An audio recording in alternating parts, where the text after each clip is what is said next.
Hi, boys and girls, it's Miss Murphy. Today I'm going to read you a story.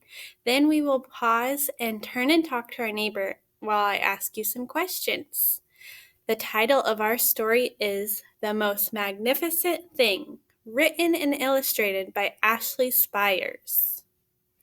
Let's begin reading. This is a regular girl and her best friend in the whole wide world. They do all kinds of things together. They race, they eat, they explore, they relax. Boys and girls, stop. Look at the picture. Who is the girl's best friend? That's right. I heard you say the dog is the girl's best friend.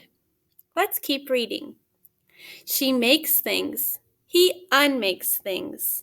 One day, the girl has a wonderful idea. She is going to make the most magnificent thing. Turn and tell your neighbor. What do you think they are going to make?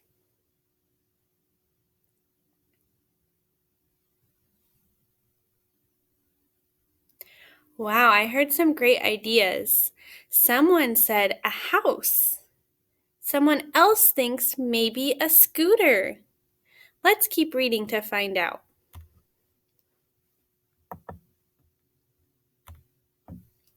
She knows just how it will look. She knows just how it will work. All she has to do is make it, and she makes things all the time. Easy peasy. First, she hires an assistant. Next, they gather their supplies. They set up somewhere out of the way and get to work. Look closely at the picture. What are some of the supplies that they found?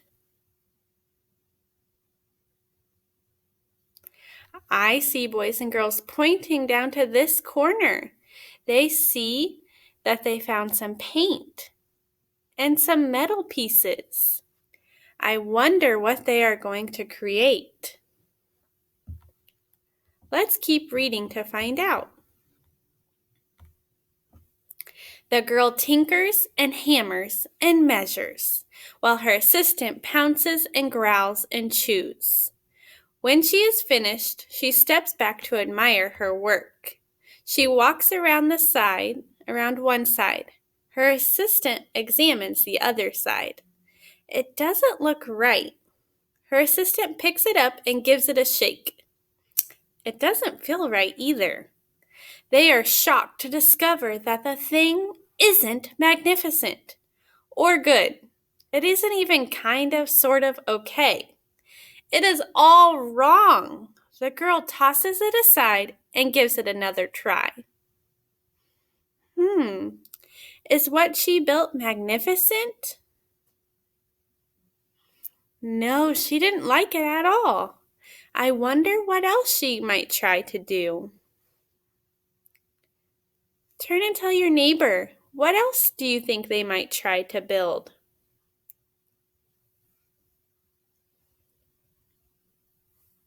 I heard some good ideas. Let's keep reading.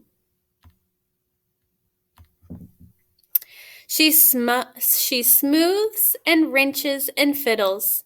Her assistant circles and tugs and wags. Is her assistant very helpful? No. When she's finished, she stands up and takes a long look. Her assistant gives it a nudge with his paw. The thing is still wrong. She decides to try again. Look at her face. How is she feeling now that it's wrong for the second time? You're right, she's feeling upset. The girl saws and glues and adjusts. She stands and examines and stares. She twists and twinks and fastens. She fixes and straightens and studies. She's really working hard, isn't she? She tries all different ways to make it better. She makes it square. She makes it round. She gives it legs. She adds an antenna. She makes it fuzzy. She makes it long, rough, smooth, big, small.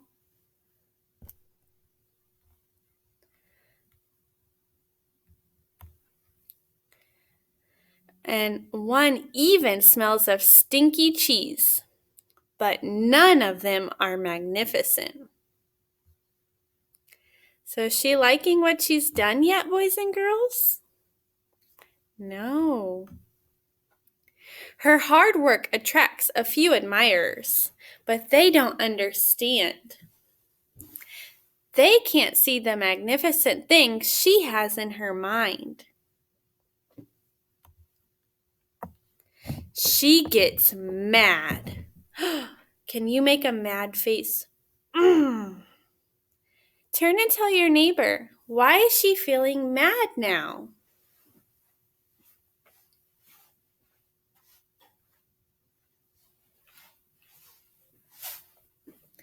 That's right. I heard you say that she's feeling mad because what she's building so far isn't magnificent. Let's keep reading. The angrier she gets, the faster she works.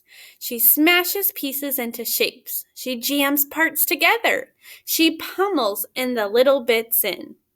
Her hands feel too big to work, and her brain is too full of all the not right things. If only the thing would just work. Crunch! The pain starts in her finger. It rushes up to her brain, and she explodes. It is not her finest moment. Ouch! What happened here? You're right, she smashed her finger. She's not feeling very good. I am no good at this. I quit. Her assistant shrugs and suggests a walk. Maybe they need to take a break and come back to it. What do you think? Let's keep reading. It's not much help at first, but before long, she starts to feel different. Bit by bit, the mad gets pushed out of her head. Let's look at the pictures. They meet another dog.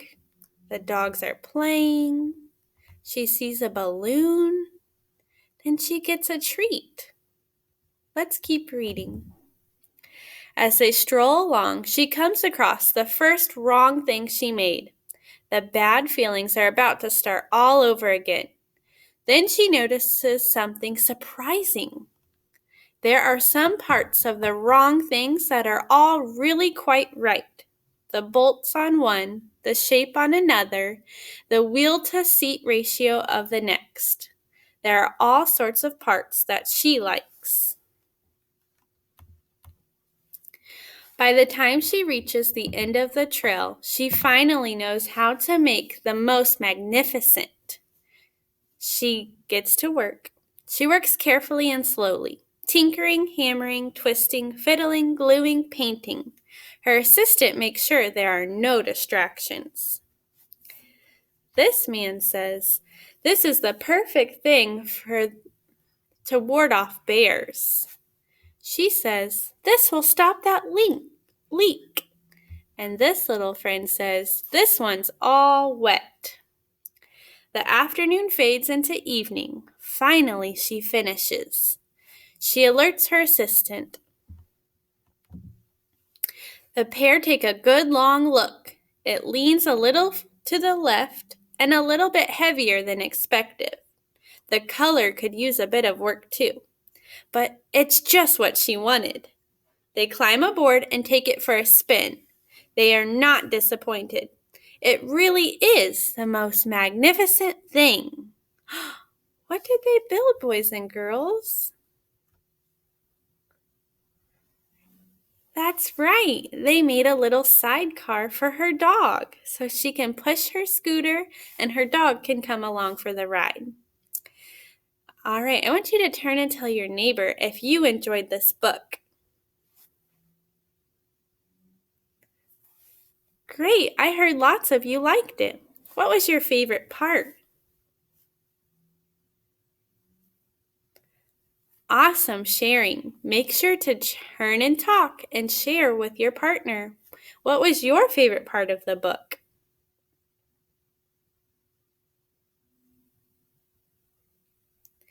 Great job. Thanks for reading with me. Bye.